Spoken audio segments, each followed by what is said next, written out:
a really good friend of mine coming out here to talk to us and share his story.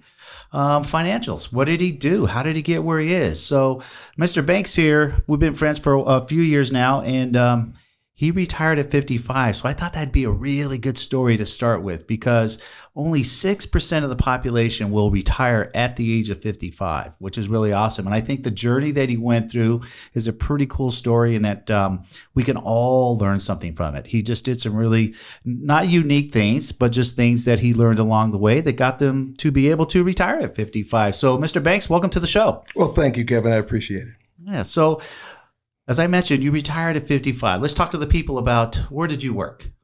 Well, for 36 years, I worked at United Parcel Service, UPS, the Brown Delivery Company, and it afforded me the opportunity to do some of the things that I wanted to do and also have me a opportunity to have a fun working career is what I want to call it, a working career. Yeah, I think you had mentioned to me before. I mean, you literally went to work for those guys almost right out of high school, right? Literally. I mean, I started work with them in 1979, believe it or not, and I started as a package handler. Okay. A package handler out there at Gardena, California. And I did that for a number of years, and an opportunity presented itself for me to join the management team as a part-timer. I did that for a few years, and the opportunity then presented itself for me to drive a package car for UPS. Believe it or not, Kevin, I was behind the wheel delivering packages. Wow. So that was a fun time, and I did that for approximately 2 years, and they pulled my coattail and said, Aaron, we have some opportunities on our management team. Would you be interested in that? And of course, you know, I had to think about it for a few seconds, and the answer was obviously yes. And that started my management career. And really, my UPS career started with my management training, my management opportunities, and from that point, I just took advantage of everything that came my way. So, I mean, that's really cool. But let me ask you real quick. So, as I'm thinking about, you just described, you know, where you started and you kept getting up those opportunities. And I would imagine you were there a long time. The average time that someone stays at a company like that is probably not real long, but you recognize that you kept getting opportunities for an advancement. At what point in time in your career there, because you did your whole career there, did you figure, you know what, I'm going to stick this one out? This is a great company. Yeah, that's a great question. I would say probably once I did my basic management training, and then you realize some of the benefits and the perks that come if you stay on board and hang your hat on the UPS brand, that they'll do the same for you. So it became I don't want to say quid pro quo, but it became an opportunity that if you gave your time and effort to the company, they would make it worth your while. Let me give you a perfect example of that. One of the requirements for full-time management is that you have to be willing to relocate. They can come to you at a moment's notice and say, Aaron, you're doing a great job. We need your talents and skills in another city, another town, another state. And then, of course, you know, they'll pay the cost. They'll buy your house or relocate you, find a job for your wife and find schools for your kids, and they'll move you into your new town with your new job responsibilities. Now, with that said, there's also opportunities for you to become upwardly mobile. So if the promotion's involved with that, that makes it even better. If we were to go back in time and look back at some decisions that I made, I would say probably my first year of management was when I realized that I might just want to stick around and ride this horse all the way to the finish. Well, how long were you there until you got that opportunity? How many years? I started in 79. That opportunity presented itself for me in 86. So about 7 years. Okay. So, you know, that's a little more than above average of someone that sticks around their first job out of high school. Would you agree? I agree with that. In high school, obviously our maturity level is completely different than 7 years after my employment. So I have to say I was ripe for the right time. Yeah. And again, and the whole reason we're just kind of breaking down your background here is because, you know, this program is designed to give people an idea of how they're going to possibly retire at 55 and some of the things that you've done. And we'll keep talking about that. But I just want people to understand that, one, you obviously built a great work ethic right out of high school, and you started to recognize opportunities over there at that great company that, hey, you know, I don't need to go look anywhere else. And man, what I need all could be right here. Now, that doesn't happen for everybody, obviously. But But talk to me about, so you got your management, you're cruising through, you're in your late 20s.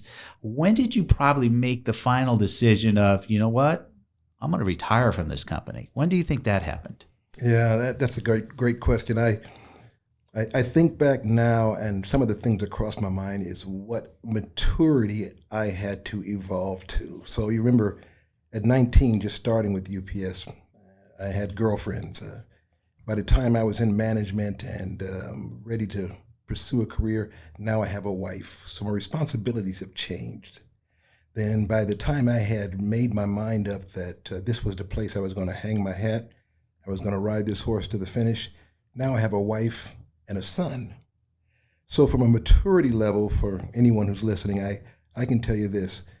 You learn the value of a good job, a good paying job, is when your responsibilities drastically change. When you have yourself, that's all you're responsible for.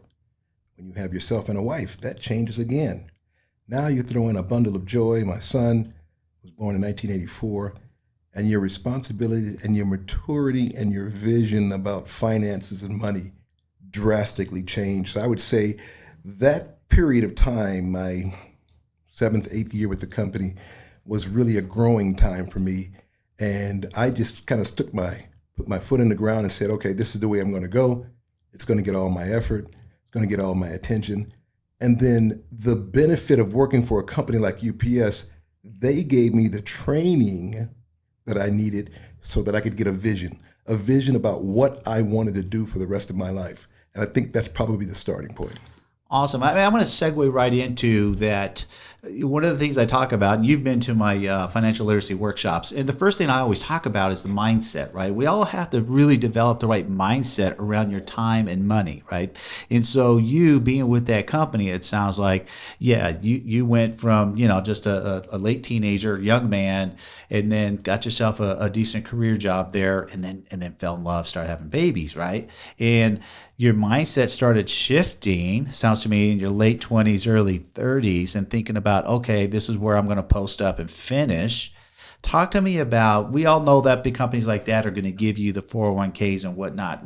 At what point did you start thinking, you know what, I may need or want more money than the 401k that they're giving me, and decide into investing into other things? How did that come about?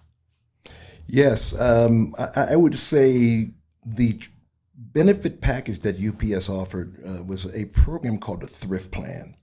And the Thrift Plan was a match. You put in a certain percentage and UPS would match it. And that money was not allowed to be touched as long as you were in your working days. It was a kind of a forced retirement. Based on your income, based on your living style, you were forced to put in maybe 1%. Some people put in 0.5% because they just didn't have the extra money. I tried to put in at least, the minimum I put in the Thrift Plan was 7%. And I wanted to put in 10, but I just, at that time when I first joined the Thrift Plan, I just didn't have the extra money. And let me rephrase that. I didn't think I had the extra money. See, that's a mindset thing, right? Because everything's 2020 hindsight. Now that you've been retired now like 7 years, and you look back, you're like, yeah, you know what? I could have maybe had one less dinner a week, and I could have stretched that to the 10%. And then when you're retired, if you start doing math now, you're like, oh man, I'd have now maybe an extra $1,000 a month than what they're giving me or something, right? So again, mindset, thinking and acting with your time and money is what I really like to talk with people about their financial education, their financial literacy, of learning how to play the game, right? You and I talk about it all the time. You got to learn how to play this game. But like I always say, if you don't know the rules of the game, any game, you ain't going to win. So if you like this clip and you want to watch another one, click right here. If you want to watch the whole podcast episode, then go ahead and click right here. Okay? Do me a favor. If you haven't subscribed already, please subscribe. And if you want to hit the notification bell, you'll get notified every time we release a new video out for you, whether it's the clip or the whole podcast. So hope you get a lot of value, and I'll see you guys on the next one.